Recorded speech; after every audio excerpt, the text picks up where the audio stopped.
Comme tous les manufacturiers, Mercedes-Benz est en plein virage électrique. D'ici 2025, tous leurs modèles auront une alternative électrique et d'ici 2030, c'est l'ensemble de leurs produits qui seront propulsés par des électrons. Tout ça représente évidemment la plus grande réaffection de capitaux depuis des décennies chez Mercedes, ce qui, comme vous allez voir, promet de donner lieu à l'une des périodes les plus excitantes des 135 ans d'histoire de la marque. Alors sans plus tarder, voici 5 choses à savoir sur la gamme EQ et l'électrification chez Mercedes. Numéro 1, l'innovation dans l'ADN. Vous le savez, Mercedes-Benz est reconnu comme étant le manufacturier à l'origine du moteur à combustion, mais saviez-vous que l'électrification de leurs véhicules remonte à 1906? En fait, la petite histoire débute en Autriche au début du 20e siècle, où un jeune ingénieur du nom de Ferdinand Porsche mit au point des voitures munies de moteurs électriques placés dans le moyeu des roues et dont l'énergie était fournie par d'immenses batteries qui, elles, étaient alimentées par un moteur à essence. En 1906, Porsche est engagé par l'Austro-Daimler pour développer ce concept de voiture dite pétroléo-électrique, qui fut finalement commercialisé sous le nom de Mercedes Mixte, et l'année suivante, une version de course de la Mixte a même été peaufinée et elle pouvait atteindre une vitesse maximale de 120 km/h. Malgré un certain succès auprès des chauffeurs de taxi de l'époque, la Mixte fut délaissée au profit des moteurs à combustion et il aura fallu attendre plus d'un siècle avant que le concept d'hybridation revienne en force chez Mercedes, notamment en Formule 1, où les Flèches d'argent ont remporté le championnat des constructeurs à chaque année depuis 2014.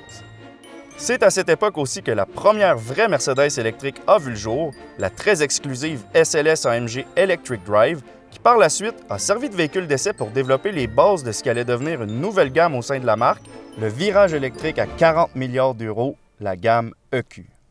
Numéro 2, EQA, EQB, EQC, la phase 1 du virage. À l'approche d'une courbe en course automobile, la première étape est bien sûr le freinage. Dans le cas du virage électrique chez Mercedes, tout indique que ce sont les fiscalistes qui ont jeté l'encre, puisque le premier véhicule à arborer les lettres Q a été l'EQC, un VUS basé sur le GLC qu'on attendait en Amérique du Nord en 2021, mais finalement, il ne traversera pas l'Atlantique, et c'est la même histoire avec le plus petit EQA, basé sur le GLA. Les deux premiers modèles EQ seront donc presque uniquement dédiés au vieux continent, une décision qui coïncide drôlement bien avec l'adoption par le Parlement européen de nouvelles règles plus strictes sur les émissions de CO2 et l'ajout d'incitatifs ou de crédits encore plus généreux pour les manufacturiers de véhicules à faible émission. Par contre, on aura droit ici au EQB qui reposera sur une version modifiée de la plateforme du GLB et qui a d'ailleurs été développé en Chine dans le but d'offrir un VUS électrique 7 passagers, un produit très en demande là-bas, tout comme en Amérique du Nord d'ailleurs. Mercedes fait donc une pierre deux coups avec son EQB, qui promet tout de même des chiffres intéressants avec ses 290 chevaux et son autonomie avoisinant les 425 km. Évidemment, on aurait aimé avoir le QC et le QA, mais en freinant leur arrivée sur notre continent et en nous offrant le plus spacieux EQB, force est d'admettre que Mercedes s'assure d'une stabilité optimale au niveau de ses finances. Chaque sou compte dans le dispendieux virage électrique et de toute façon, le vrai plaisir se retrouve davantage à l'approche du point de corde et c'est ce qui m'amène à enchaîner vers le numéro 3, le point de corde 2025.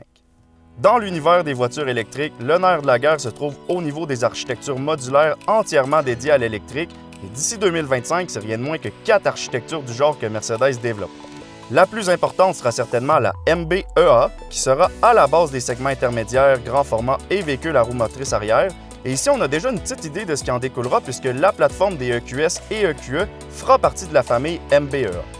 Donc, les EQS et EQE, c'est quoi? Eh bien, c'est l'équivalent électrique des classes S et classes E qui, grâce à leur plateforme conçue pour loger de grosses piles, adoptent non seulement un look complètement différent de leur consoeur à essence, mais qui mise aussi sur l'optimisation de l'aérodynamisme. Et ici, Mercedes n'y est pas allé avec le dos de la cuillère, puisque la EQS est la voiture de production la plus aérodynamique au monde, avec un coefficient de traînée de seulement 0,20. L'habitacle diffère aussi des classes S et classes E, puisqu'il est muni du fameux Hyperscreen, une surface qui s'étend sur 56 pouces et qui intègre 3 immenses écrans. Mais même s'il n'y a absolument aucun comparable dans l'industrie en matière d'habitacle, à mes yeux, c'est rien par rapport aux chiffres tout simplement hallucinants que ces deux voitures proposent. La EQS, par exemple, sera munie d'une batterie de 107,8 kWh et livrable en deux versions, soit 450 plus et 580. La première des deux aura un moteur qui propulsera les roues arrière et développera 329 chevaux, alors que la 580 aura droit à deux moteurs pour une puissance combinée de 516 chevaux répartis entre les quatre roues et une déclinaison AMG promet même jusqu'à 751 chevaux en activant le Launch Control. Mais le plus intéressant ici, c'est l'autonomie qui sera de 676 km pour la 580 et 780 km pour la 450+. Et même si ces chiffres sont selon les normes WLTP qui sont reconnues pour être généreuses, avouons qu'on est quand même dans les ligues majeures ici. Pour ce qui est de l'EQE, la batterie sera de 90,8 kWh et ce qu'on sait pour l'instant, c'est qu'une première version à un moteur développera 288 chevaux et pourra parcourir 665 km, mais d'autres versions sont évidemment à prévoir, notamment une à rouage intégral munie de 2 moteurs et une autre version AMG axée sur la performance. Donc les EQE et EQS, ce sont les premières EQ dévoilées par Mercedes, reposant sur une architecture entièrement dédiée à l'électrique, mais notez aussi qu'elles auront des homonymes, les EQS VUS et EQE VUS, qui nous seront présentés en 2022 en tant qu'équivalent électrique des GLE et GLS. Et ici, je l'avoue, la nomenclature commence à être un peu étrange, mais d'un autre côté, disons que les manufacturiers du coin sont pas vraiment mieux non plus. Finalement, pour ce qui est des autres architectures à prévoir d'ici 2025, il y aura la MMA, dédiée aux plateformes qui combattront dans la sanglante arène des compacts et sera donc à la base de la deuxième génération des EQA, EQB et EQC qui devraient enfin faire leur arrivée en Amérique du Nord en 2024-2025. Sachez aussi qu'une troisième architecture sera dédiée aux véhicules de transport, la VAN EA, et pour ce qui est de la quatrième architecture, et non la moindre, ce sera la AMG EA, et c'est ce qui m'amène à passer au point 4, le futur électrique d'AMG. C'est confirmé, d'ici la fin du virage électrique Mercedes en 2030, AMG sera entièrement électrique et oui, le deuil du son des V8 sera pénible.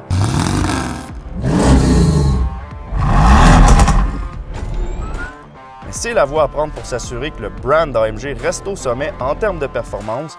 Et pour y arriver, Mercedes a acquis l'entreprise britannique YASA, qui compte plus de 120 brevets à son actif dans le domaine des moulins électriques à flux axial et qui promet de développer des moteurs dits de ultra haute performance.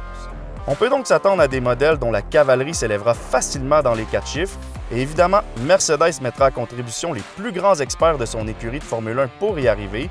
Et d'ailleurs, ces mêmes experts sont actuellement à pied d'œuvre pour développer un système de batterie à très haute densité qui pourront être installés dans des voitures compactes et l'objectif ici, c'est de dépasser la barre des 1000 km d'autonomie. La mise en marché de ces technologies risque donc d'être dans un horizon un peu plus lointain, mais disons qu'avec la collaboration d'YASA, la sortie du virage électrique risque de se faire à une vitesse qui sera difficile à comprendre pour le commun des mortels. Numéro 5, arrivé en concession très bientôt.